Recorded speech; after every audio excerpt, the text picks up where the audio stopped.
Hey guys, welcome back with me again in this channel.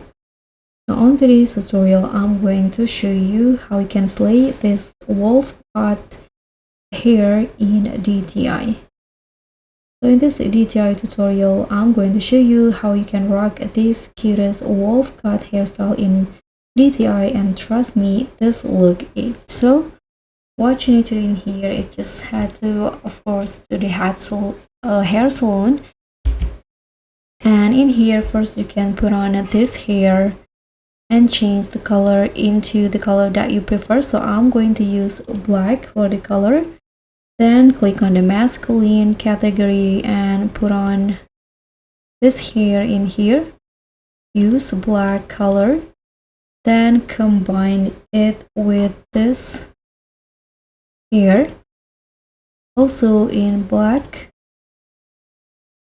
Then click on the bangs category. Then put on this bangs in here. And last one, click on the curly category and use this hair.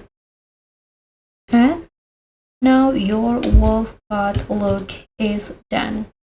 So this is the final look for the wolf cut hairstyle.